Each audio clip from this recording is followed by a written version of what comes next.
Today I thought I'd talk about this character who was he was believed to have murdered a judge's son, injured the judge's husband, although the judge was the target of his a murder or assassination attempt. Roy Den Hollander, he was known pretty well in the New York area.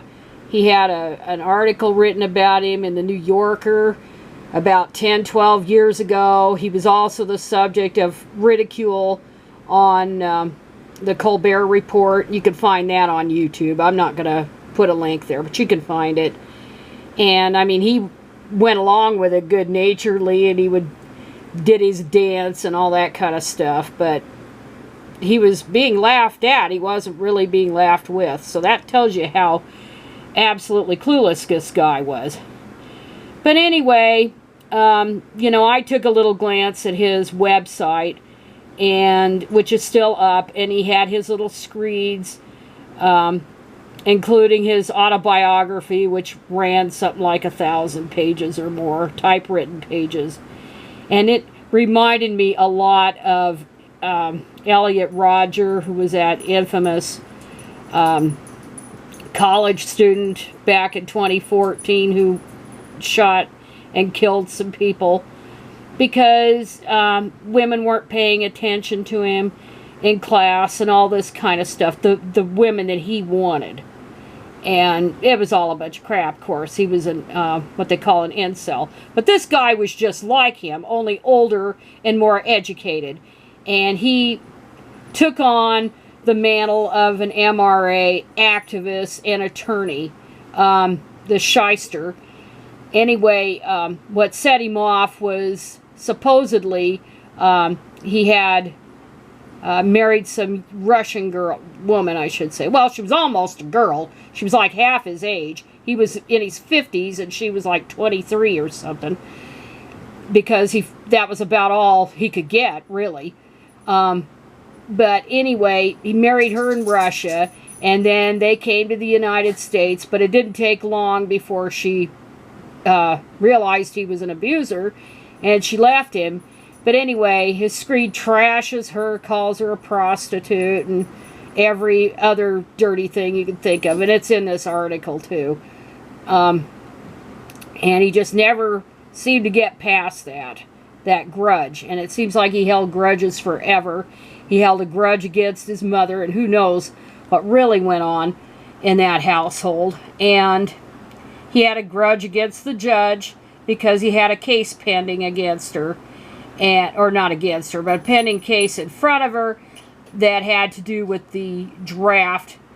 And again, this guy was what would be called a vexatious litigant, even though he was a lawyer and not some citizen out there filing a bunch of lawsuits and acting as their own attorney. He was an attorney, but he was still a vexatious litigant. Anything that teed him off, he filed a lawsuit, especially if he felt like his privilege as a white dude was being offended, or he was discriminated against, whatever. And so, anyway, that case kept getting put off that he had in front of this judge. And probably, as one of the commenters on this article noted, it's probably because she had some criminal cases pending, because criminal cases always take priority over civil cases. But anyway, whatever the reason, he did what he did, and it was terrible. And he was linked to a murder in California of an attorney, an MRA attorney there by the name of Marc Angelucci, I think it is. I might have that wrong. Angelini, I think that's his name, if I wanted to look it up. And he was killed in much the same fashion as the judge's son was, and husband, injured, in that this guy was disguised as a FedEx delivery driver, went up to the door, and then whoever answered the door, they got a bullet in their head. And they have pictures of him in California at right about the time that attorney was murdered. I think that's the only picture of him. There are other pictures. I think over on the Daily Mail they had him. But anyway, he was always kind of a geeky thing. I found a picture of him here. Let me zoom that in or move it up a little bit. That's his high school graduation picture. That was Midland Park High School. He graduated in 1965. And his extracurriculars included track in his senior year, ski club in his senior year, and Future Scientists of America in his senior year. So he was kind of a geeky thing. And and I think he said that it was all his mother's fault. He couldn't get dates and all this other nonsense. They probably the girls took one look at him and said, "Hey, there's something just something creepy about this guy." And of course, as he got older, well, of course, the young women, they don't have the life experience that a woman his own age would have. So they would figure, oh, he's just Mr. Wonderful. He was an attorney, so he had a good income, blah, blah, blah. And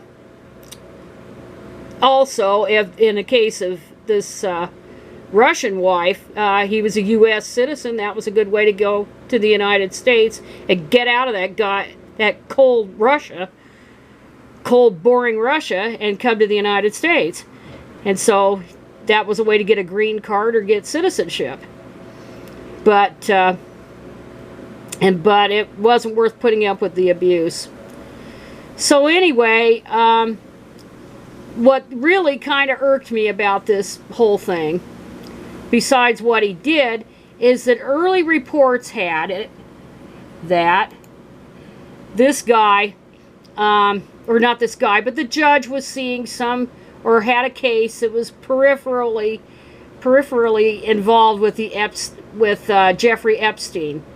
So, here we went with all the conspiracy theories about how this guy was just a patsy, and he just, he was a fall guy for the whatever nefarious interests.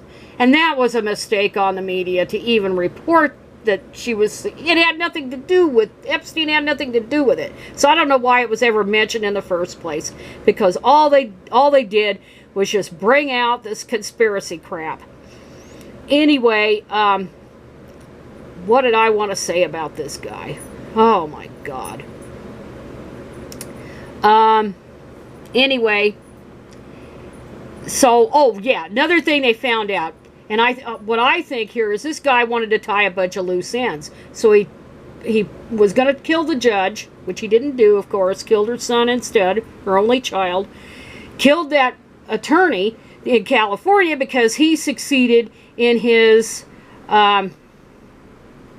women's draft case, whatever, narrow grounds, which is all absurd anyway, because there is no draft. Hasn't been a draft in almost 50 years. Since the Vietnam War kind of put a stop to it. And he also had a list of other people, at least 12, I think the article says, including a couple of oncologists, since he was dying of cancer and everything.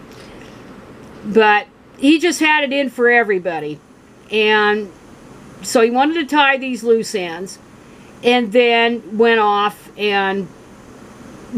into upstate New York and decided to put a bullet in his head. Maybe he felt some guilt about what he did to the judge's son. I don't know. But it might be he had planned it anyway, since he was going to die. But anyway, good riddance to this guy. Just good riddance. And my point is, if the media is going to write some, don't drag Jeffrey Epstein into every stupid article, because he didn't have anything to do with this. His Maxwell, Galen, or whatever her name is, Maxwell, didn't have anything to do with it. So why mention it? Next time, just keep his name out of it. And keep this conspiracy theory crap out of it.